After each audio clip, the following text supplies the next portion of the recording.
Hi! Welcome to Python life YouTube channel. ఈ క్లాస్‌లో agile methodology గురించి డిస్కస్ చేద్దాం.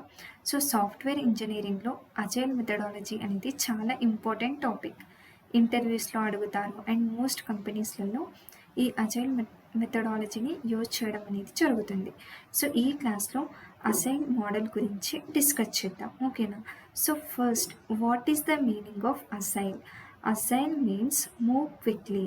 For example, traditional waterfall model use చేసి ఒక అప్లికేషన్ ఆర్ ప్రోడక్ట్ చేయాలి అంటే it will take 1 or 2 years. ఎక్కువ టైం అనేది తీసుకుంటుంది ప్రాసెస్ అంతా ఫినిష్ అవ్వడానికి. ఈ అజైల్ మోడల్ని యూజ్ చేసి ఫాస్ట్గా మన అప్లికేషన్ని బిల్డ్ చేయొచ్చు. సింపుల్ రియల్ లైఫ్ ఎగ్జాంపుల్ చెప్తాను, వినండి. మనం ల్యాప్టాప్ పర్చేస్ చేయాలి అంటే ఏం చూస్తాం? First configuration, processor, SSD, hard drive ఇవన్నీ చూసి లేటెస్ట్ మోడల్, లేటెస్ట్ వర్షన్ని మనము పర్చేస్ చేయడం అనేది జరుగుతుంది కదా. ఆ ల్యాప్టాప్ తీసుకున్న తర్వాత, వర్క్ స్టార్ట్ చేసిన తర్వాత మళ్ళీ వితిన్ 1 or 2 monthsలోనే న్యూ వర్షన్ ల్యాప్టాప్స్ అనేవి వస్తాయి కదా. కొత్త కాన్ఫిగరేషన్స్, అప్డేటెడ్ వర్షన్స్ ఉన్న ల్యాప్టాప్స్ అనేవి మళ్ళీ వితిన్ 1 or 2 monthsలోనే మనకి రావడం అనేది జరుగుతుంది. ఇది ఇంత ఫాస్ట్గా లేటెస్ట్ అప్డేటెడ్ కాన్ఫిగరేషన్స్ ఎలా వస్తున్నాయి అంటే they all are using concept of agile మెథడాలజీని యూజ్ చేసి వాళ్ళ యొక్క ప్రోడక్ట్స్ని డెవలప్ చేయడం అనేది జరుగుతుంది అండ్ రిలీజ్ చేయడం అనేది జరుగుతుంది. ఓకేనా?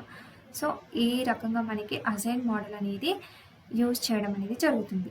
అజైల్ మోడల్ ఎలా వర్క్ అవుతుంది అంటే లార్జ్ ప్రాజెక్ట్స్ని, కాంప్లెక్స్ ప్రాజెక్ట్స్ని స్మాల్ చంక్స్ లాగా బ్రేక్ డౌన్ చేస్తుంది. దీన్నే మనం ఐట్రేషన్ అని అంటాం. ఓకేనా? ఇక్కడ చూడండి, first the meaning of agile is swift or versatile. Agile process model refers to a software development approach based on iterative development. Agile methods breaks tasks into smaller iterations or parts, do not directly involve long-term planning అని చెప్తున్నాం. ఇక్కడ ఏమంటున్నాం, ఈ agile model అనేది ఎలా work అవుతుంది అంటే large ప్రాజెక్ట్స్ని, కాంప్లెక్స్ ప్రాజెక్ట్స్ని స్మాల్ చంక్స్ లాగా బ్రేక్ డౌన్ చేస్తుంది. దాన్నే మనము బ్రేక్ డౌన్ చేసిన స్మాల్ చంక్స్నే మనము ఐట్రేషన్ అని అంటాం. ఓకేనా? ఆ ఇటరేషన్నే మళ్ళీ డెవలప్ చేయడం అనేది జరుగుతుంది. ఓకేనా? ఇది first point, main important point అజైల్లో. ఆ ఇటరేషన్నే డెవలప్ చేస్తాము, టెస్ట్ చేస్తాము, నెక్స్ట్ మార్కెట్లో రిలీజ్ చేస్తాము. మార్కెట్లో రిలీజ్ చేసిన తర్వాత కస్టమర్ నుంచి ఫీడ్బ్యాక్ తీసుకుంటాము. ఓకేనా? ప్రోడక్ట్ యొక్క ఫీడ్బ్యాక్ అనేది చాలా ఇంపార్టెంట్. కస్టమర్ నుంచి ఫీడ్బ్యాక్ వస్తేనే మనం నెక్స్ట్ డిసిషన్ అనేది తీసుకోవచ్చు. ఫీడ్బ్యాక్ తీసుకున్న తర్వాత నెక్స్ట్ ఒక ప్రాపర్ డిసిషన్ తీసుకొని ఎన్హాన్స్ చేయడం అనేది జరుగుతుంది. అంటే అప్డేట్ చేస్తామన్నమాట, ఏమైనా మోడిఫికేషన్స్ ఉంటే అలా. ఆ తర్వాత మన ప్రోడక్ట్ని రిలీజ్ చేయడం అనేది జరుగుతుంది. ఇది కంప్లీట్ ప్రాసెస్. ఇక్కడ చూడండి, the project scope and requirements are laid down at the beginning of the development process. Plans regarding the number of iterations, the duration and the scope of each iteration are clearly defined in advance అని చెప్తున్నాం. ఇప్పుడు next చూద్దాం, next slide, phases of agile model. Agile మోడల్లో మనకి ఎలాంటి phases ఉంటాయి అంటే first point ఏంటి అంటే ఫస్ట్ వన్ వచ్చేసి రిక్వైర్మెంట్స్ని గ్యాదర్ చేసుకోవడం. రిక్వైర్మెంట్స్ని, డిజైన్ రిక్వైర్మెంట్స్ని అన్నిటినీ గ్యాదర్ చేసుకుందాం. ఇక్కడ చూడండి, రిక్వైర్మెంట్స్ గ్యాదరింగ్ అండ్ అలాగే డిజైన్ ది రిక్వైర్మెంట్స్. ఓకేనా? రిక్వైర్మెంట్స్ని గ్యాదర్ చేసుకొని డిజైన్ చేసుకుంటాం. ఇవి మనకి 2 steps. నెక్స్ట్ ఏంటి, కన్స్ట్రక్షన్, ఇటరేషన్, డెవలప్మెంట్. అంటే మన యొక్క ప్రాజెక్ట్ని, మన యొక్క కాంప్లెక్స్ ప్రాజెక్ట్ని కావచ్చు, దేన్నైనా, ఏ ప్రాజెక్ట్నైనా లైక్ స్మాల్ చంక్స్ లాగా బ్రేక్ డౌన్ చేస్తుంది. దాన్ని మనం ఐట్రేషన్ అని అంటాము. ఇది థర్డ్ ప్రాసెస్. ఐట్రేషన్ అనేది అయిపోయింది అంటే స్మాల్ చంక్స్ లాగా డివైడ్ అయిపోయింది. ఆ తర్వాత అలా డివైడ్ అయిన తర్వాత మనం ఇక్కడే డెవలప్మెంట్ చేయడం అనేది జరుగుతుంది. ఓకేనా? Development, testing and finally deployment, feedback, review అనేది చేస్తాం. సో ఇక్కడ చూడండి వన్ బై వన్ ఇక్కడ రిక్వైర్మెంట్స్ గ్యాదరింగ్ అంటే ఏంటి? In these ways you must define the requirements. You should explain business opportunities and plan the time and effort needed to build the project. Based on this information you can evaluate technical and economic feasibility. So just మన project యొక్క planning అనేది ఇక్కడ ఉంటుందన్నమాట, requirements gathering. ఓకేనా? So ఇది first step. Next ఏంటి? Design the requirements. When you have identified the project, work with stakeholders to define requirements.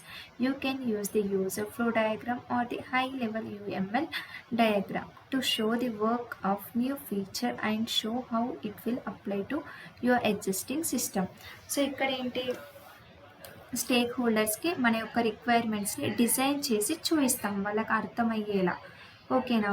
మన implementation ఏంటి అని చెప్పి వాళ్ళకి ఒక డయాగ్రామ్ ద్వారా మనము స్టేక్ హోల్డర్స్కి ఎక్స్ప్లెయిన్ చేయడం అనేది జరుగుతుంది. సో ఇది వచ్చేసి మనకి second step, design the requirements. Next ఏంటి? Third one, construct, iteration, development అన్న. సో కన్స్ట్రక్షన్ కావచ్చు, ఐటరేషన్ కావచ్చు, అండ్ డెవలప్మెంట్ ఏదైనా అనొచ్చు. సో ఈ ఫేజ్లో మనము మన ప్రాజెక్ట్ని స్మాల్ చంక్స్ లాగా డివైడ్ చేసి డెవలప్ చేయడం అనేది జరుగుతుంది. సో చూడండి, in these ways the quality assurance team examines the product performance and looks for the bug. So ఇక్కడ డెవలప్మెంట్ అనేది స్టార్ట్ చేసి లైక్ మళ్ళీ ఏమైనా బగ్స్ ఉంటే చూడడం అనేది జరుగుతుంది. Next testing. In these ways the team issues A product for the users work environment. So ఇక్కడ టెస్టింగ్ వాళ్ళు ఏం చేస్తారు? లైక్ మొత్తం ఆ ప్రోడక్ట్ అనేది బిల్డ్ అయిన తర్వాత టెస్ట్ చేయడం అనేది జరుగుతుంది. మళ్ళీ ఏమైనా ఇష్యూస్ ఉన్నాయా ఏంటి అని చెప్పి వీళ్ళు టెస్ట్ చేస్తారు. And finally feedback review. So testing అయిపోయిన తర్వాత అప్పుడు మనం మార్కెట్లోకి మన ప్రోడక్ట్ని రిలీజ్ చేస్తాం. సో రిలీజ్ చేసిన తర్వాత కస్టమర్స్ ఆ ప్రోడక్ట్ని యూజ్ చేస్తారు కదా. సో యూజ్ చేస్తూ మనకు కొన్ని ఫీడ్బ్యాక్స్ అనేవి ఇస్తారు. సో ఆ ఫీడ్బ్యాక్ని మనం రిసీవ్ చేసుకుని మళ్ళీ ఒక డెసిషన్కి, ఒక ప్రాపర్ డెసిషన్కి వచ్చి ఏమైనా మోడిఫికేషన్స్ ఉంటే చేస్తాం. ఓకేనా? సో ఫైనల్గా ఆ తర్వాత మనం మన ప్రోడక్ట్ని రిలీజ్ చేయడం అనేది జరుగుతుంది. సో ఇది కంప్లీట్ ప్రాసెస్ ఆఫ్ అజైల్ అని చెప్పచ్చు. ఇక్కడ ఏంటి?